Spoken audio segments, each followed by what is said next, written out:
Love dreaming. Peach.com. Hello, my lovely peaches. Happy day after Thanksgiving. I guess it's also called Black Friday. So I wanted to talk about JonBenét Ramsey. JonBenét Ramsey. The murder of the beautiful 6-year-old girl that happened. So I started watching the documentary on Netflix. I only watched some of the first episode, but then I started to feel sick about it. Mofo typos, yo. And I stopped watching. It gave me bad vibes. So the first thing was they showed this model of the house, and they were like, the house was deceptively, it looked small on the outside, but it was actual like a mansion. So they showed how, and they said the parents' room was on the 3rd floor, this giant room, and that JonBenét's room was on the floor below, almost on the other side of the house, where it would have been hard to hear any intruders. But then when they showed it, they made it seem like you go out the door, you go out from their room, you go down the steps, and then you come right out to JonBenét's room, as if it wasn't all the way across the house, like they said, but like right at the bottom of the stairs.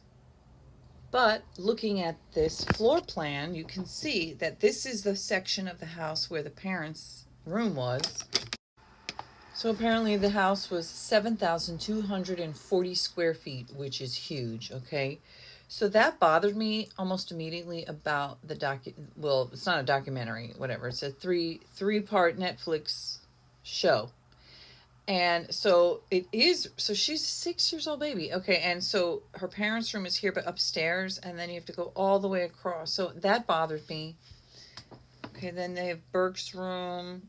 This was the half brother's room, the grown man. He was ruled out though, and he wasn't there. I also thought it was bizarre that, okay, so the ransom note is found on the steps, a level below that. So JonBenét's on the 2nd floor. The parents are on the 3rd floor. JonBenét's on the 2nd floor. And then this huge house. Then, let me see if I can make myself smaller. Then her body was found all the way down in the basement by John. All right, and so we can see it's a gigantic house, gigantic basement. Appears that the stairs, let's see, where's the stairs? So I guess the stairs, here's the stairs. So she was basically like all the way in, but there were so many issues. So I'll disclose that I've always been biased about it. I've always believed it was the parents. I have never believed that they were not involved. From the moment that it became a known infamous case. So the Netflix show, a couple of things though that really stuck out to me, which was, first of all, the 911 call that Patsy made sounded very, very disingenuous to me. She said, "We have a kidnapping," which sounds completely scripted and fake. Who would say that about their baby? Like, "We have a kidnapping" sounds very distanced from herself and her child, her baby. It's also, to me, highlighting "we have a kidnapping" instead of saying "we can't find our daughter, we found a ransom note and our daughter's missing." Like, it just seemed really off to me. Another thing in the call that struck me as bizarre was she said, "I'm the mother." Again, very distancing language. "I'm the mother." Again, more like a script. "We have a kidnapping. I'm the mother." And then in a video interview, she said something about, "We need to find that baby." very, very distancing language. So all of that seems strange to me. Red flags and emotionless distancing, and it seemed like a script. We have a kidnapping. I'm the mother. We've got to find that baby. Like, it just sounds so weird. I also thought that there was a lot of duper's delight, smiling in that interview. She seemed to smile at weird places. The ransom note, just unbelievably inauthentic, disingenuous. I did believe the part where they showed the expert saying immediately, this is not, everything about this is not an actual ransom note. It was way too long. It was literally 3 pages. It was rambling. They asked for an extremely low amount of money, $118,000, which also just happened to be, except for like some cents, dollars and cents, the exact amount that John Ramsey got as a Christmas bonus the year before.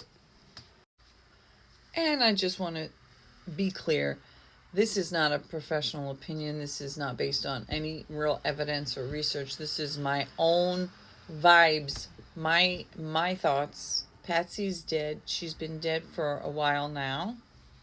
JonBenét Ramsey is an American businessman, author, and father of JonBenét Ramsey. He's 80 years old, it said. When did JonBenét Ramsey remarry? 2011, he remarried someone. How old is JonBenét how old is How old is JonBenét Ramsey? No, she was 6 years old. How old is John Ramsey? According to Wikipedia, JonBenét Ramsey is an American businessman, author, and father of JonBenét Ramsey. So his name was John Bennett, and they named her JonBenét. So my theory, they also said, well, they didn't say, there was, once I watched like half an hour of the thing, and I was like, oh, the mom is so creepy. She's so obviously guilty. And then, the dad is so creepy. Oh, the other thing that was like, what? The actual what? The cops come, they search the house, they don't find her body. Then they're looking around, they're doing whatever. Then one of the cops said, John, the dad, he's like getting nervous. So the cop tells him, go look around the house. Everything about this investigation was so obviously corrupt. Oh, wait, no. The mom immediately calls multiple friends to come over, which is very weird and bizarre. Also, like, oh my God, I don't have enough time left on this video to go through all the reasons why that's bizarre, but it's like contaminating the crime scene. It's like you have witnesses to see you in angst. It's just weird. Why would you do that? Like, it just makes no sense. You should be hyper-focused on your daughter and doing everything you can to find your daughter, not like having your friends come over. Yeah, it's like for emotional support, but still, like, it's just super inappropriate. Okay, and then the dad goes wandering around the house looking for stuff on his own without the cops, completely contaminating the scene. And then he tells a story about the broken window that he himself broke the summer before and crawled into. And there's a suitcase under it, supposedly, which he thought was weird. And then he immediately goes to the next room over. This is in the basement. And he finds her body laying there with her hands like this, tied with a rope, and like a broken, basically it was like, I don't know, what do you call that? A garrote. A garrote is a weapon. It's like a handheld ligature, chain rope, scarf, or some kind of, it's still, okay, and that's what happened to her. But she also had a blunt force trauma. Oh, and there was evidence of ongoing SA. So I personally, I think I have to do a part 2 on this. I feel like the parents did it. I feel that they were using and abusing her for their own sick, twisted games. and that's what happened.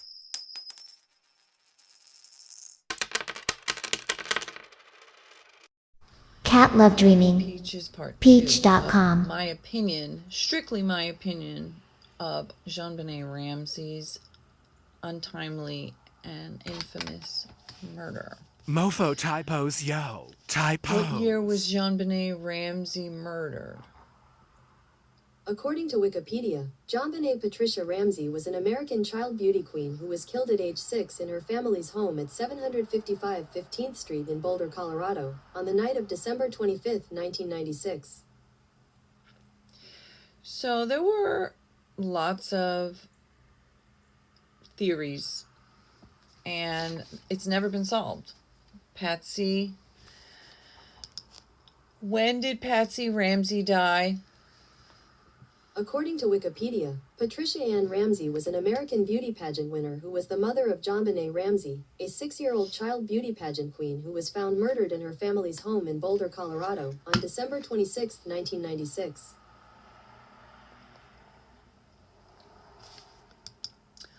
When did Patsy Ramsey die?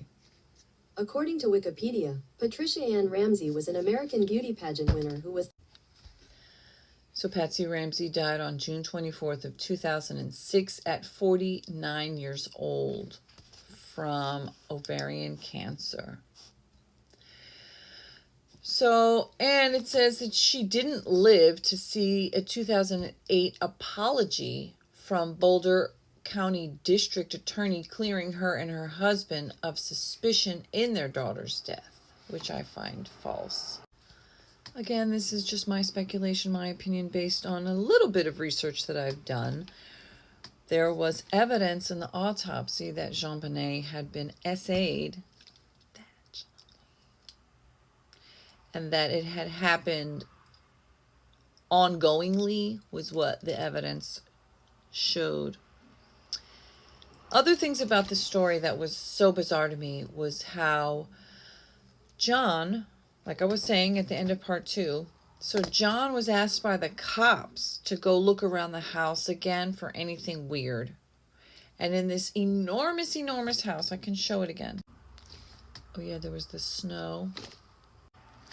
Okay, so this is this enormous 7,250 square foot mansion. This is the first floor.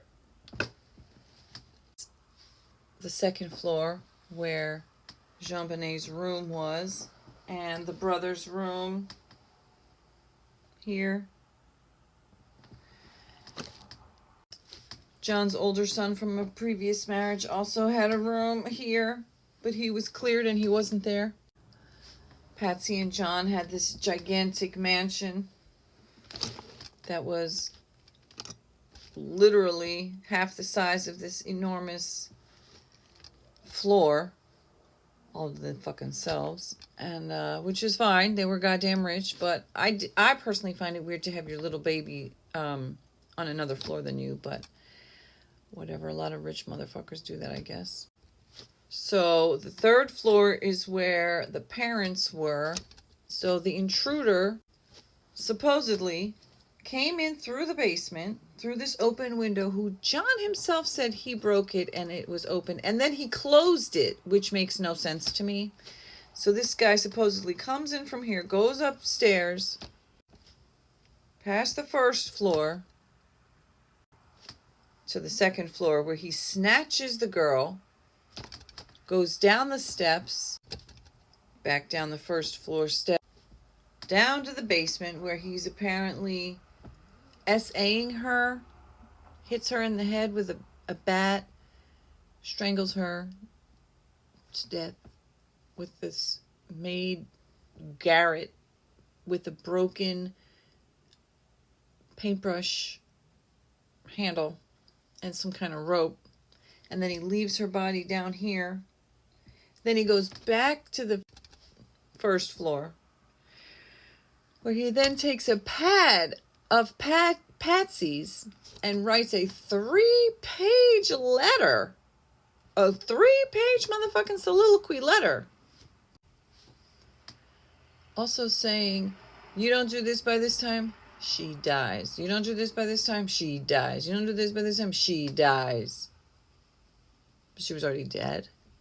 Then leaves the letter 1, 2, 3 pages out. Like, doesn't leave them like this somewhere obvious. Puts them on the steps like that. Very staged. That was another word that they used multiple times. It seemed very staged. And then what? Then he goes back down to the basement and then goes out the window? Even though there was cobwebs?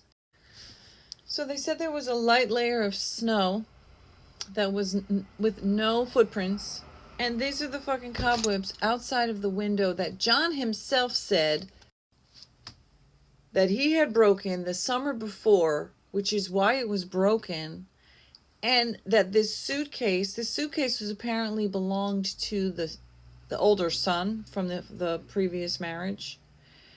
And supposedly there was a blanket inside with some of his semen in it, which is weird and disgusting, but that he was ruled out, he wasn't there, and the DNA didn't match.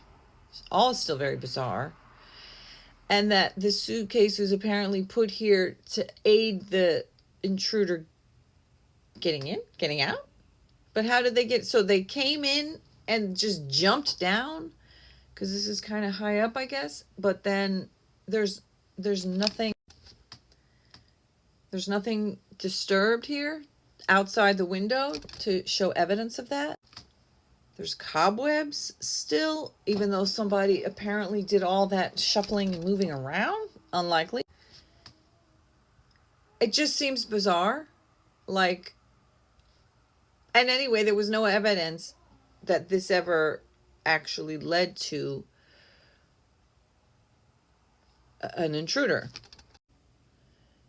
So there was never any intruder found. There were many straw man. A straw man is a weak or imaginary argument or opponent that is set up to be easily defeated. It can also refer to a person who's used to cover up a questionable or illegal activity.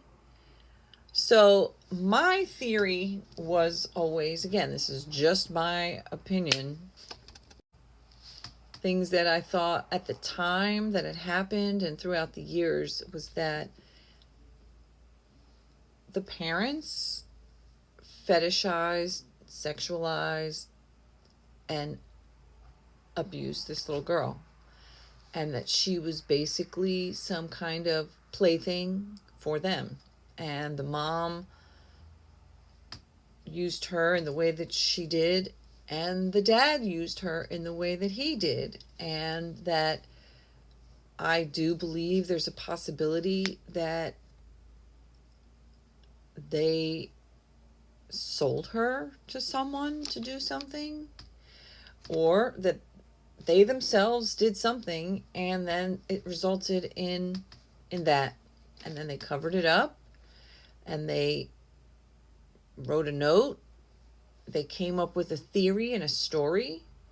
And what I find incredibly shocking is that the cops didn't find her body in the first place. That seems very bizarre to me. Also makes me wonder if she wasn't there the first time that the cops went by and that the father did something, put her there after, or maybe she was there and he expected them to find her. But the fact that the dad was the one who, John was the one who broke the window. He said that. He was the one that came in through the window. He said he closed it and latched it. They never clarified if he ever told anybody if it had been open. He was the one, the source of the whole idea that somebody came through that window in the first place. And the cobwebs and the snow and all that proved that to not be a likely answer. You're saying that this intruder came into the house. How would he know to get through that window?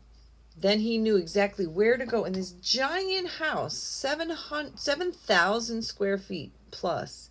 He somehow knew exactly where to go from that place to get exactly to the little girl without disturbing anyone, Also, I think that the theory that the brother was involved, the 9-year-old, is insane and really unfair.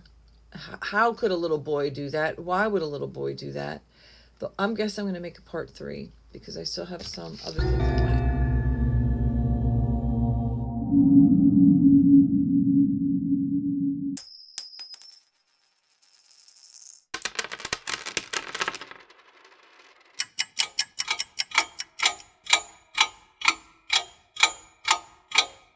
Cat Love Dreaming. Hello, my Peach.com. lovely peaches. This is Cat Love Dreaming Peach, part 3 of JonBenét Ramsey. My opinions only.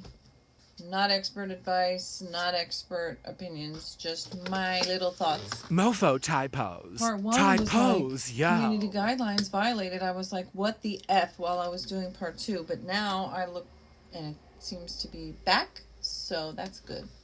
Because why would they violate? All right, so I had written some notes that I wanted to continue. My thoughts.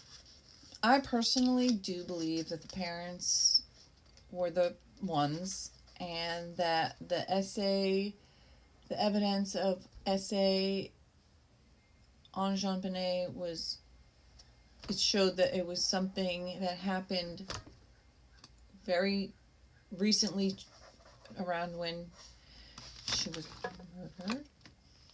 And it also showed scarring of previous essay. So they said they couldn't determine how many times or like how long, over how many years of her very brief 6 years. But they did determine that it was ongoing. So I feel that the infamy of the case was another kind of pageant where the parents used to exploit JonBenét. All those pictures of her, they said almost every single picture that was shared. Oh, my kid is awake. Pausing in an interlude. My kids have to get ready to go with their dad, so been distracted for like an hour. I'll be back. Okay, I'm back. So I personally feel that it became a pageant of these interviews where they got to talk about her, they got to exploit those pictures of her at those pageants, and they got to act like the innocent victims. So I wanted to go back to Burke, the boy. There's, a lot of people speculate that he did it. He was only 9 years old. He's like special needs. I don't think there's any way that there's no way that he could have done all of that. There's no way he would have, how could he carry her all the way down to the basement? And what about the essay? He obviously didn't do that. So basically that theory would mean if you believe that the son had anything to do with it, then you would have to believe that the parents then did all the other things to cover it up and staged it. What about the essay though? Why would they strangle her?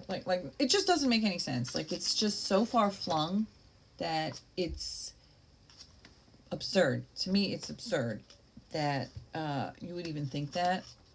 Or that you would go to an extreme of accusing a little boy of doing something so horrific when the two grown-ups, the parents, the police investigation, I'm reading from my notes. The police investigation immediately created every opportunity for evidence tampering, story aligning. They were very rich. The investigation was botched. When they were doing the letter analysis, John gave them a pad with his handwriting and a pad with Patsy's handwriting, and on that pad they found the start of another letter, another ransom letter.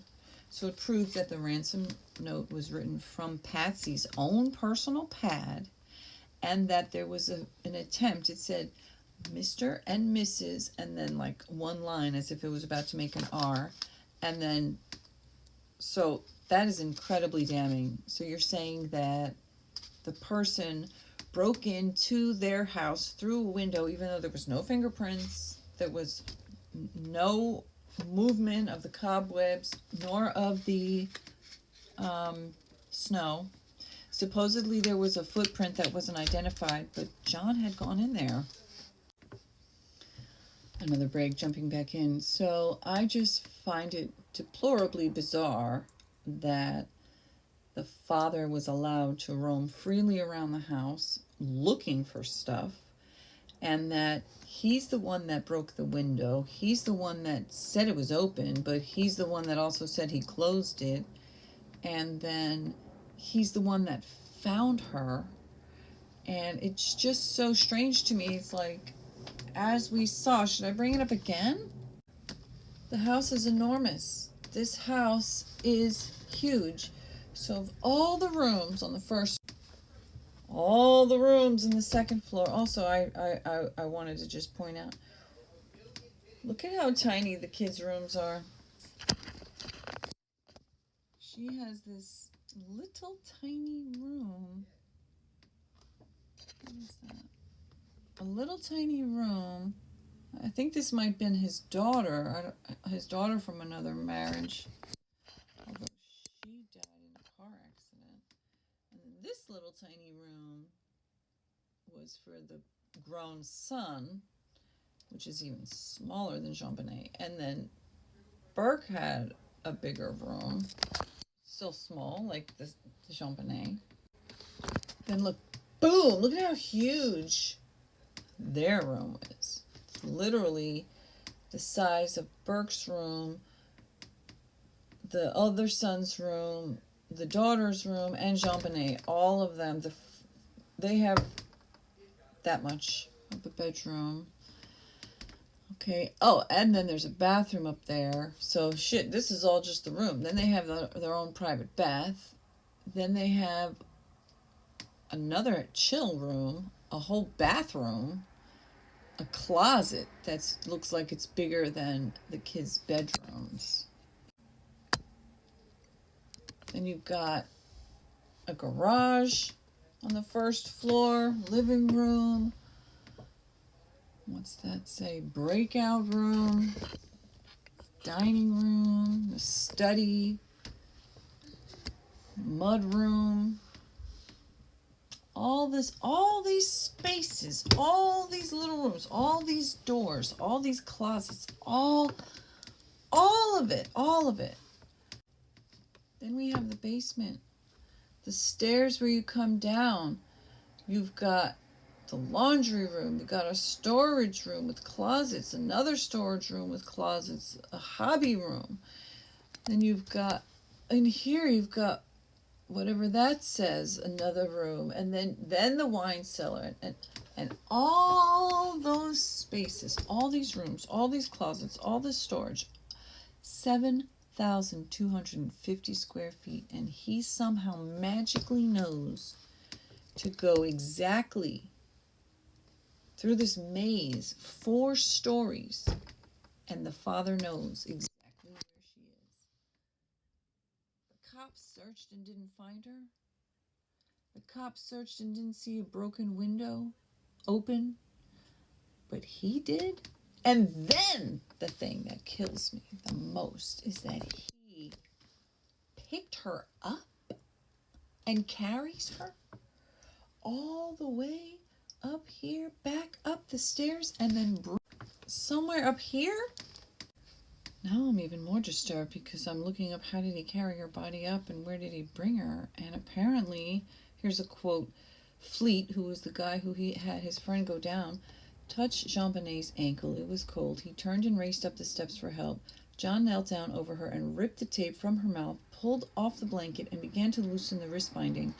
All the while, he said, he begged her to talk to him. Her eyes were closed. He picked her up and carried her body, her stiff body, upright around the waist, up the stairs into the living room where Linda Arndt was.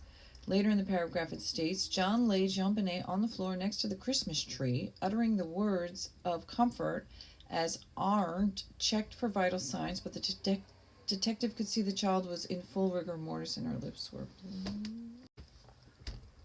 It really only gets worse. This is how he supposedly carried her out?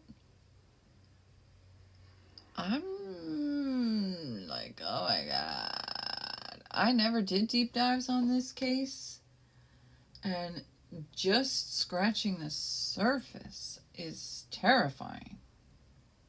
Like, they got away with this. That's what I truly believe. I guess I'm gonna do part 4 so I can play the rest of this.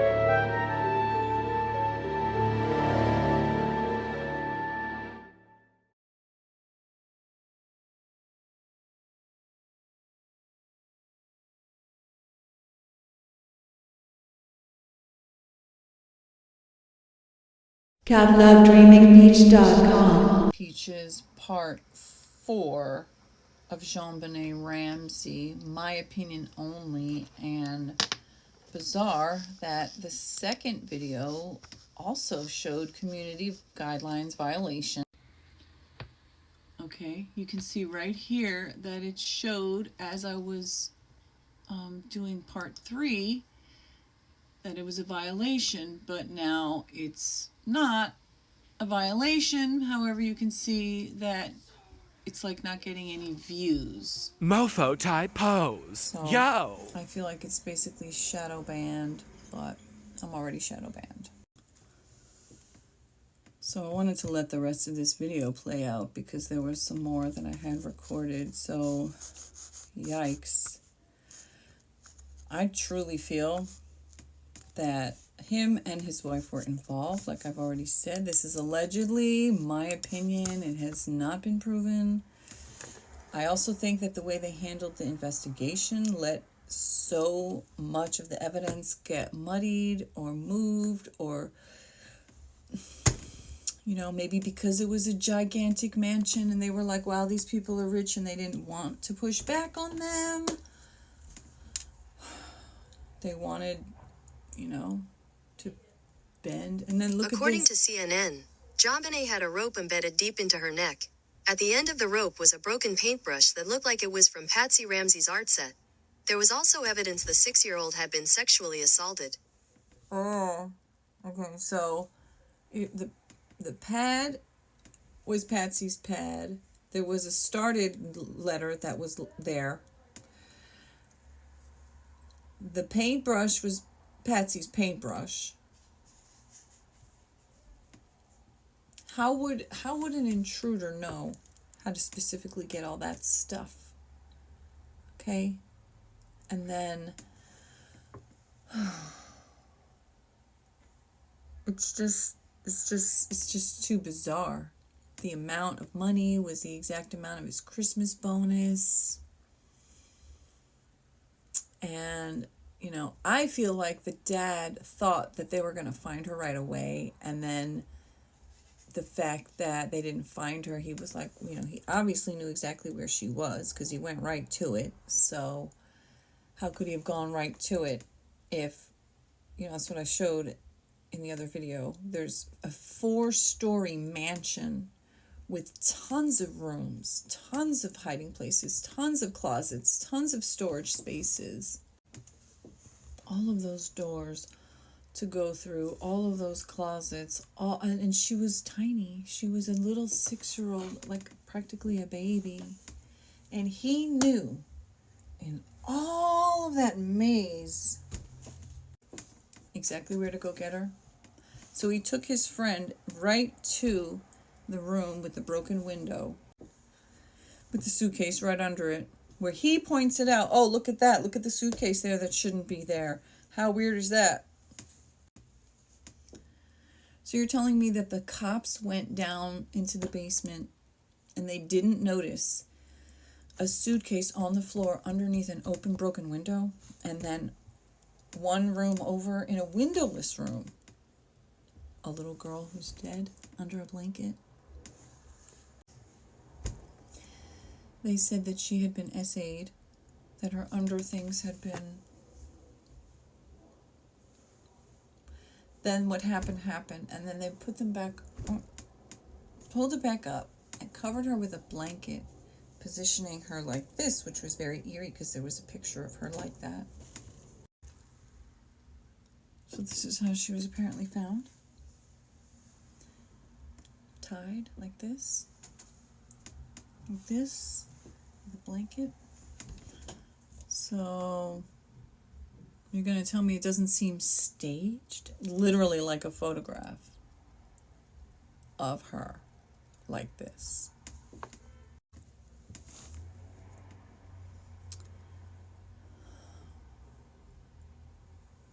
So what seems to me, one theory that I had was that they were rich. They had $6 million, about rich friends. And I don't remember, I think I read about this years ago, a theory that the friends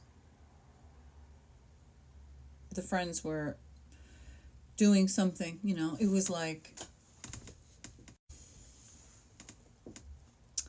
that the parents allowed her to be essayed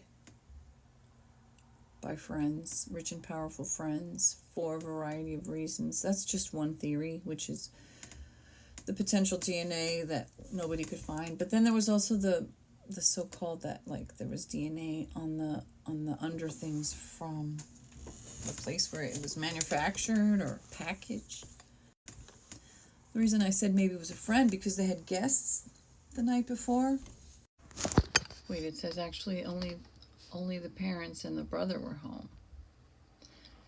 But this says, I'm reading over my phone, on my computer, my iMac.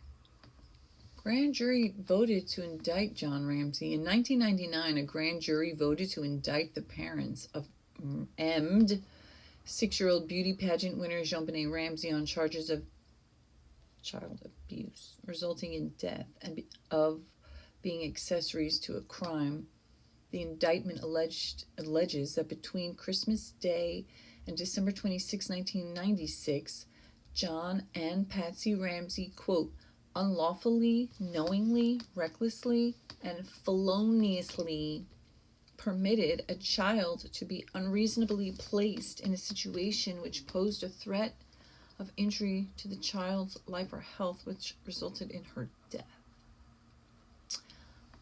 But on July 9th of 2008, 9 years later, the Boulder County District Attorney's Office announced that as a result of a newly developed DNA sampling and testing techniques known as touch DNA analysis, the Ramsey family members are no longer considered suspects in the case. In light of the new DNA evidence, Boulder County District Attorney Mary Lacey gave a letter to John Ramsey that same day. However, Stan Garnett, the current Boulder County DA, regarding Lacey's exoneration letter, said, quote, this letter is not legally binding. It's a good faith opinion and has no legal importance. Several defamation lawsuits have ensued since JonBenét's murder. L. Linwood was the attorney for the Ramsey family, filing defamation claims on their behalf against St. Martin's Press, Time, Inc., the Fox News Channel, American Media Star, The Globe, Court TV, and the New York Post. They were sued in 2 separate defamation lawsuits arising from the publication of their book, The Death of Innocence.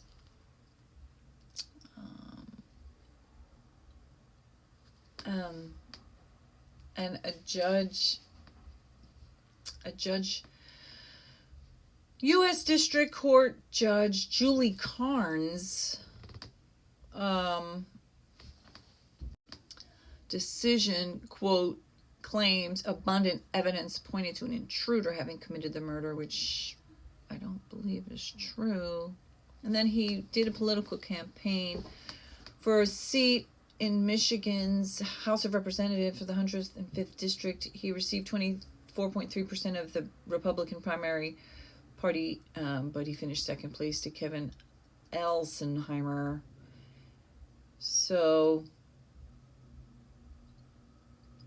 he had his oldest daughter, Elizabeth, was killed in a car crash at age 22 in 1992, which was 4 years before JonBenét, and then they had 3 children. The son was the one who was a grown-up, whose suitcase was under the window with his semen in a blanket. Apparently, maybe. Is that true? Apparently, Burke, the brother, left his feces all around the house, and there was a suitcase with John Andrews' blanket with his semen on it. What the fuck? Investigators later theorized that the killer tried to put JonBenét's body in the suitcase, but for whatever reason decided to leave her behind. Unfortunately, I think it really will be an unsolved mystery forever, because I just don't think it'll ever be solved. I think that his money and his influence really did allow him to get away with it. Him and Patsy. That's my belief. Oh my God, they're doing it again. Look. Part 1 is up. Part 2 was saying it was community guidelines violated, but then it wasn't.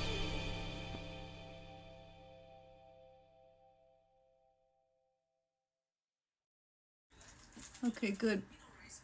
Part 3 is up. I don't know if it's a taboo subject or why. Now it's got 10 views. That one got 10 views. That one got 34, but it seems... I don't want to be defaming anyone, especially innocent people, especially deceased innocent people, but there were so many discrepancies, so many weird oddities. Just the way that the mom was speaking, we have a kidnapping. I'm the mother. Gotta find that baby. And then the dad holding it like this, and the dad being the one to find her and moving her body. How everything about it is wrong, weird, creepy. The fact that they were so rich, the fact that the cops just let them wander around, the fact that they had friends there, the fact that they've never proved anything. And there's just story after story. So I'm gonna leave it here. My kids are getting ready to go. Their dad got stuck in traffic. Odds.